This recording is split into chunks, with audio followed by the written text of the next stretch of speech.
The big bombshell has dropped, ladies and gentlemen. If you trust the BBC, I'm going to tell you they actually got something right. The BBC got access to the case file, the indictment that was submitted to judges to say these men are human traffickers and these men are guilty.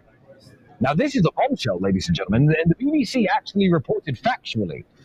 So you would think, after 1.5 years of investigating me, after spying on me and following me for 6 months, after locking me in a prison cell for 3 months, after going through every electronic device I have ever owned, after searching every property that I have ever had, after talking to every girl who I have ever made love with, they have completed this indictment to show the judge that I'm a human trafficker, and the BBC have got their hands on it. And the BBC are leaking information from the file. So given the millions of dollars spent,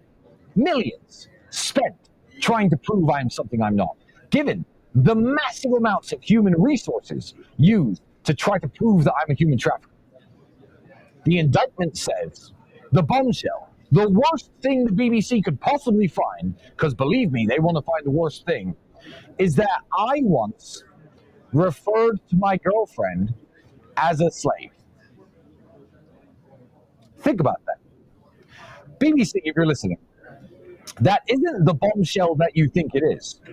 If I were a left-wing political pundit and a social justice warrior and somebody who used virtue signaling like you all do when you cover up pedophiles and sex offenders like Hugh Edwards, if I were like you and you found a message of me saying to my ex-girlfriend, "You're my slave," you could probably leak that and get me fired from a job at the BBC. But let me tell you something. I did write that. All of my WhatsApp conversations for my last 4 years were read in fine detail by the authorities to try to prove that I'm a human trafficker, okay? I did in fact write that my ex-girlfriend was my slave. Now, here's the important takeaways from that. Can you imagine what should be in this case file? If I am the man they say I am, there should be chains, dungeons, handcuffs, urine-stained mattresses, messages saying, "Bitch, get back out on the street," me selling people, transactions, "I'll meet you here, I have 3 girls for sale," proof anyone traveled anywhere, me physically moving people from one place to another. That's what human trafficking is.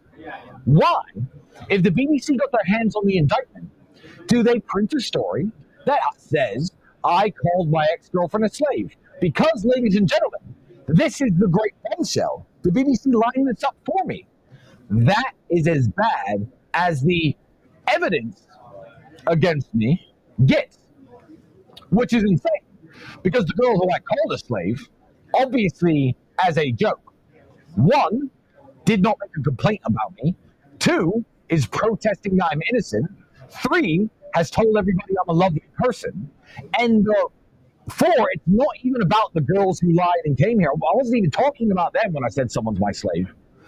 So you have to ask yourself a question. Does me once saying on WhatsApp, "Oh, don't worry, she'll clean the house, she's my slave," does that merit locking me, my brother, and my friends up in a fucking prison for 3 months, subjecting us and our families to the worst forms of physical and psychological torture, locking us in our houses? I haven't been free since December 2022. I'm still not free now. If I leave the city limits of Bucharest, I will be arrested and thrown back in jail because I once said a girl is my slave. I did say that, BBC. You got that right. But you have miscalculated how underwhelming that is as a bombshell after this level of media storm and investigation. Yeah,